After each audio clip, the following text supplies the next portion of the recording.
Hey, what's up? This is Mick, and you're listening to Piedmont Artist Profiles on Snow Peak Radio.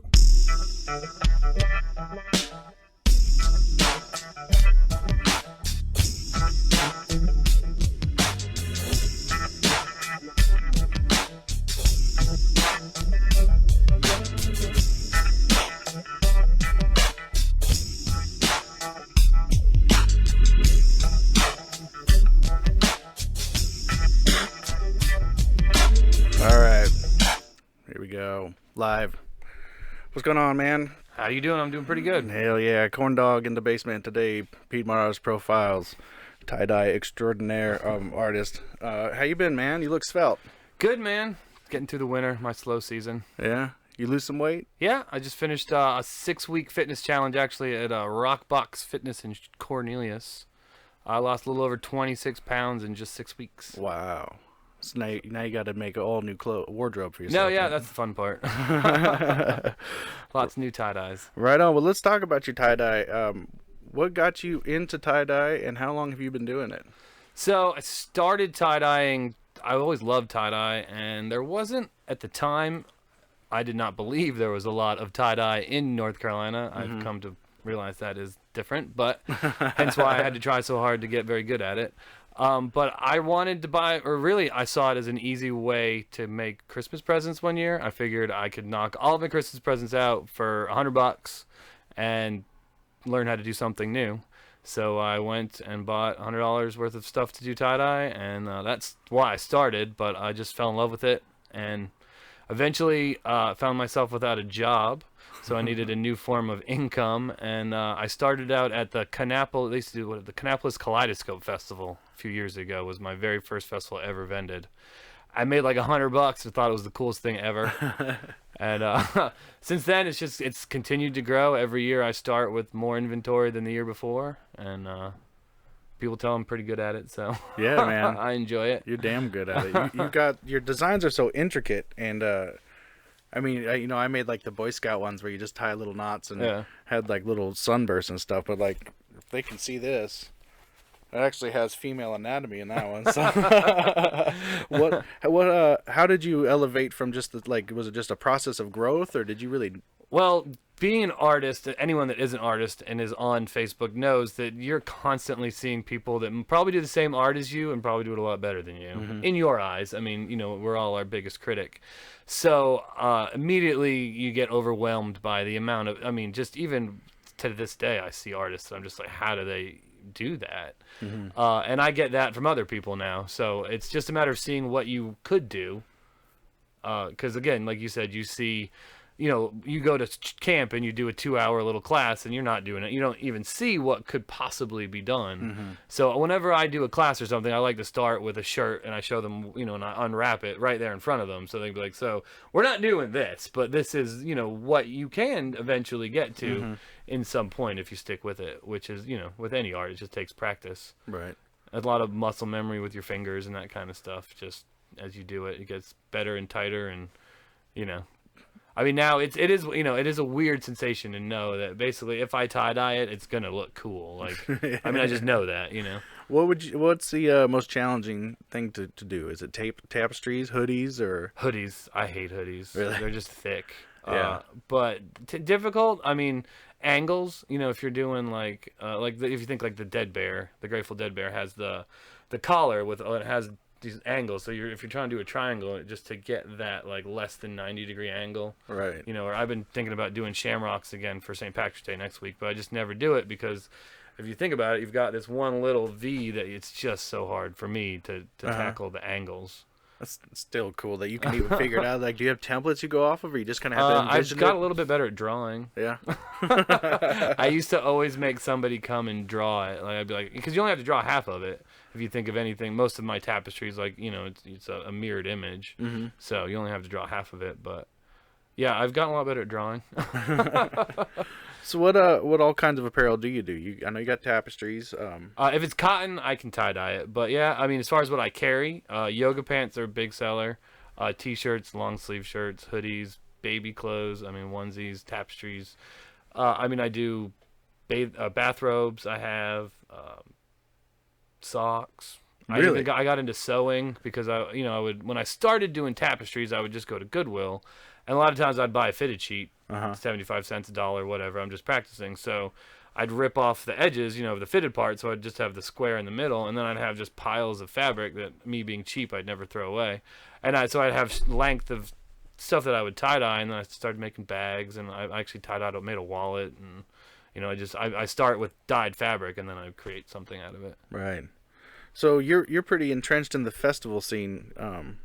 We were talking about that a little bit before. Obviously, Groverfest being A1. So Groverfest, as one that I help in. I'm not officially on the staff per se, as far as having a job, but I am there every year.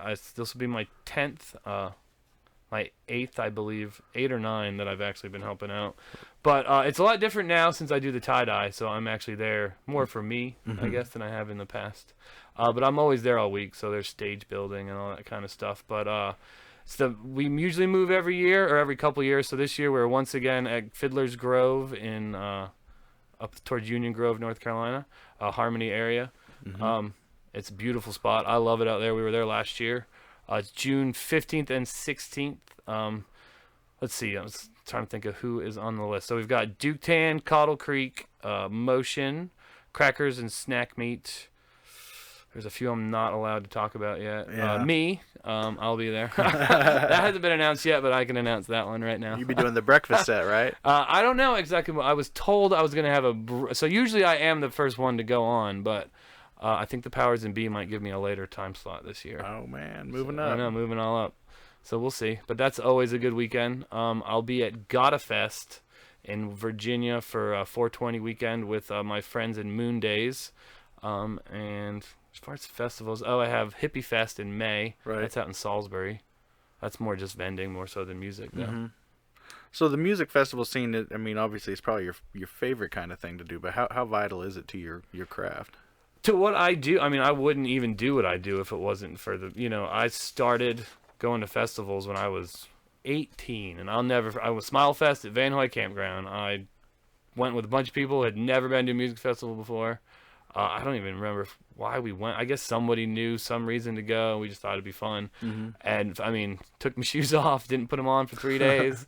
It was just a magical weekend. I bought a tie-dye at that festival. I think I still have it. But never really thought it was something I wanted to do. I just loved, I liked it. And just really got into going to music festivals. Just the freedom that you can be yourself. Everyone's kind of being themselves. It's a safe place, I guess. Yeah. For lack of a better word. It really has been one of the favorite things I've come across out here was the festival community, because it's just, like you said, it's just laid back. Everyone's cool. Everyone's like family right off the bat. Well, that's like we were talking about Groverfest. It's such a family place. Like I was telling you earlier, and being in its 12 years, you have family and friends whose kids have grown up every summer coming to Groverfest. Their entire life, they've known nothing but coming to Groverfest. So it's really cool. Right. To see all these kids that are, now, again, 10 years old or whatever. Yeah. Like, how did that happen? That's cool. Like, they're probably excited because they get to go see their friends that they maybe see once a year or whatever. Yeah. So Groverfest has camping and everything, right? No, yeah. There's a whole campground, and we get it's a huge campground that we have this time around. How many vendors do you think they'll have? So that, it changes every year, but there's, 8 probably, I would say. That's pretty cool. And you never know. We always get a good eclectic group of different vendors and whatnot out there. Well, let's talk a little bit about your music. Seemingly autobiographical. We don't want to tell one of the stories behind any of your songs? I mean, we can talk about some of them. I guess just choose one to talk about, and then. So I guess the one I was thinking about playing is has been dubbed. It's I guess my lot song, as they would say. It's a song that I got the idea off of a meme that I saw on Facebook one day, and I don't even remember the exact words of the meme, but it went something along the lines of, because the line from the song is, "Everything I learned in life, I learned from the Grateful Dead." Now it didn't flow like that. I remember it was a little more broken up, but I just sat down and so I wrote a song, and it's all about everything I learned in life. I learned from the Grateful Dead, from the ABCs to social studies and all that kind of stuff, and it just goes through that kind of stuff. I like that most of my music tells a story. There's a usually as with any song, there's a starting, a beginning, and an end, but there's like more of a story going on with a starting, a beginning, and an end to it. Right. Did you ever get to see the Dead live? I've seen. Let's see. So I saw Phil and Friends when I went to the first 2 Bonnaroos. I saw Phil and Friends. I've seen Further. I've seen Dead and Company. I've seen The Dead. Yeah. I've never seen The Grateful Dead. Yeah. That's cool though. Dude, almost every iteration, I would say. Just about. Are you pretty into jam bands then too, or? Yeah. So That's good. It's really all I listen to. Yeah. And oldies. I mean, anything. Some old classic rock. Yeah. So how long have you been playing guitar? I picked up the guitar when I was 18. I was always into music, played piano when I was a kid. My brother is a singer, actor, writer, a thespian in New York City. So he was always like the shining star. I was never really into it, but I always loved music. I mean, my whole life, CDs were a big thing when I was a kid. Columbia House Records. We always had lots and lots of music around. And so I went to see Dexter Freebish and Collapsis. I don't know if you remember them. They were like one-hit wonders in the early 2000s. Local band. Collapsis was local. Anyway, they were playing at Tremont Music Hall. A friend of mine had to go for school. We were freshmen in college. And I'm standing in front of the stage, the opening back, this lady called Swati. She's from New York City. And I was standing right in front of her. It wasn't a packed house or anything. And she was killing it. I really enjoyed her music. And I was like, I want to do that. And sure enough, that was in October. And my mom bought me a guitar for my birthday in January. You've just been playing ever since? Yeah, pretty much. Right. Self-taught, never had a lesson. Yeah. Not eBay, wow. God, I can't talk now. YouTube. Right. And all that kind of stuff, internet. Yeah. I mean, I remember trying to sit there with, with the internet, like, play an E and, like, trying to tune it by ear because I didn't have a guitar tuner. That was, like, even kind of new tech to me. Oh, yeah. I remember buying the guitar magazines just to get the tab. Oh, yeah. Or try to string a guitar. Oh, God. That was, like... Oh, yeah. It took you a while to learn which way the string was supposed to go around. Right. I mean, the way I string a guitar now, a friend of mine, he doesn't even know this. I was watching him do it a couple years ago and was like...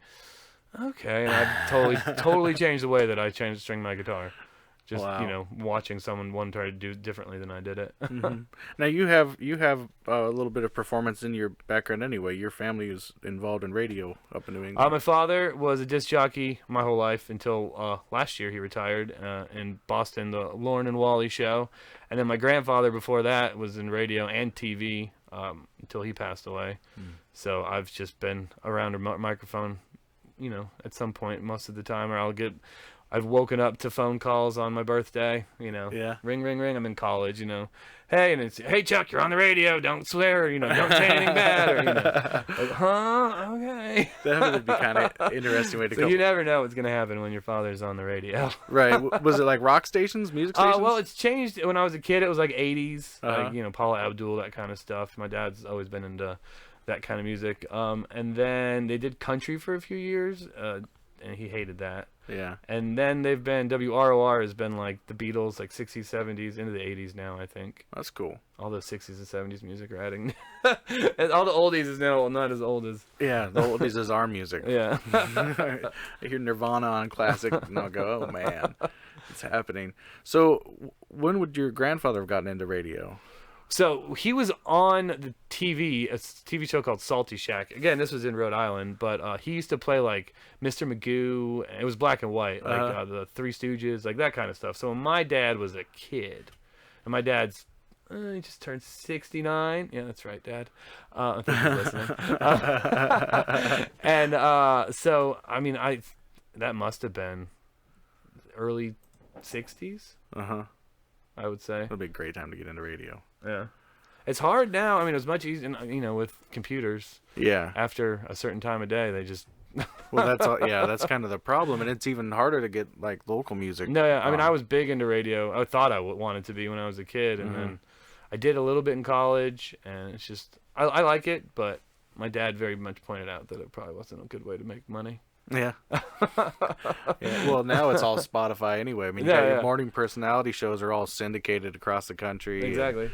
Yeah, there was a small portion of time, like a few months when I was a kid, that his show was syndicated in Charlotte. It was awesome. I got to wake up and listen to my dad. That is awesome.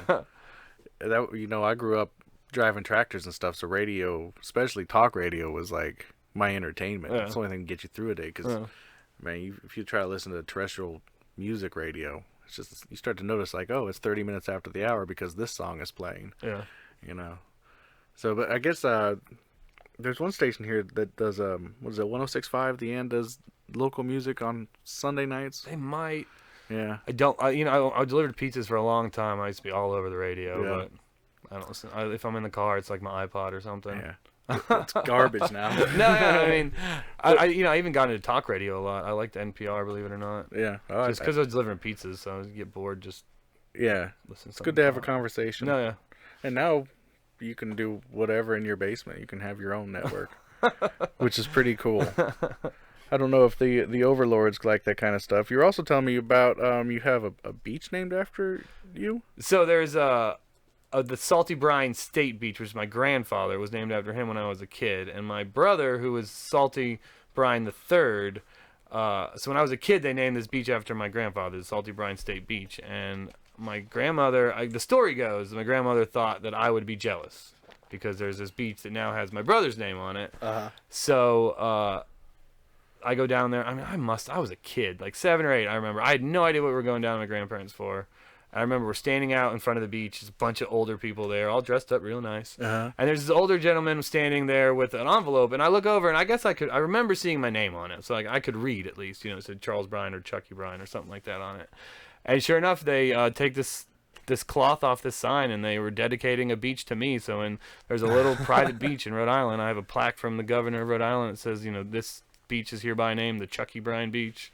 How old were you when this happened? I must have been like 7. I don't know. I was pretty young. That had to be pretty surreal. Yeah. That's pretty awesome. It's my one little claim to fame. Hey. Not many people can say that. No, hell no. You got your own beach? No. Hardly anybody can say that. So we're going to take a little break here and play this video. This is shot the other day at the Gonzoplex for their Jam Day, which is a monthly thing for local musicians. I had a friend, Rob and Christina, came out. We filmed some of this with a drone. So here's some of the sights and sounds you would see at Jam Day. You should go to the next one.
gonzo play.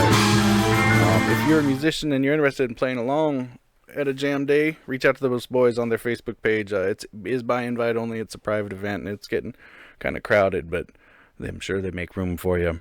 So, Chuck, you brought us a song to play here today. Is that the song you already talked about? This one I was talking about. It's probably my most famous one. Right. People just tend to like. I guess I don't know. No, I just like it. So this one's called Everything I Learned in Life. There it is. I didn't have the right mixer on. All right, man, go ahead and go for it.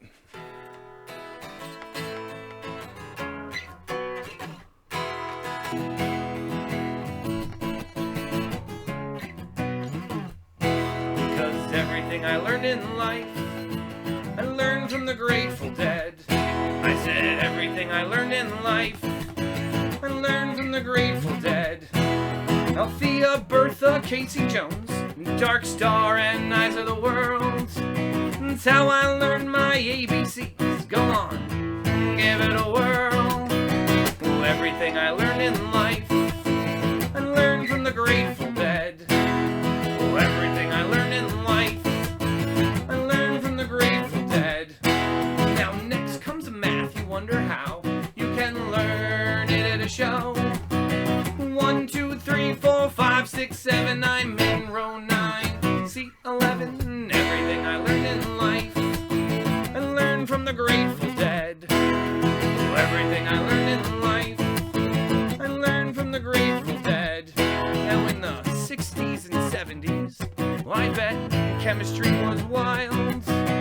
Naked hippies in the crowd, I learned anatomy as a child. Everything I learned in life, I learned from the Grateful Dead. Everything I learned in life, I learned from the Grateful Dead. Now when you're at a show, it might be a lesson, so never forget, class is in session.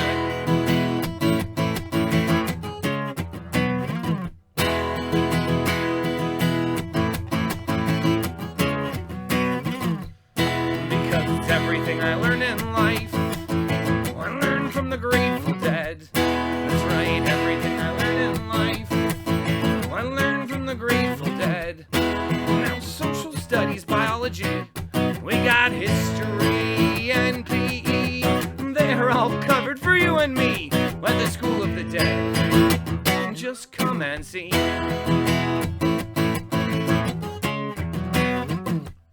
Because everything I learned in life, I learned from the Grateful Dead. Well, something like that. Heck yeah. Alright, man. Well, let's go around the plugs. You got anything else you want to talk about? Well, let's see. So we've done Groverfest. I've got Godafest coming up. Oh, yeah. And so next weekend's we haven't even talked about that. So next weekend I have my very first festival of the year, or event of the year. Out in Cornelius at the, I'm not 100% sure which way you pronounce it. It's either Galway or Galway. The Galway Hooker, they do a St. Patrick's Day party, and I'll be out there on the 17th. And then also in Cornelius, then following month, I believe it's like the 23rd or something. I'm not 100% sure. Harvey's in Cornelius is doing a beer something or other, and I'll be out there as well slinging tie-dye. You got any marketplaces coming up?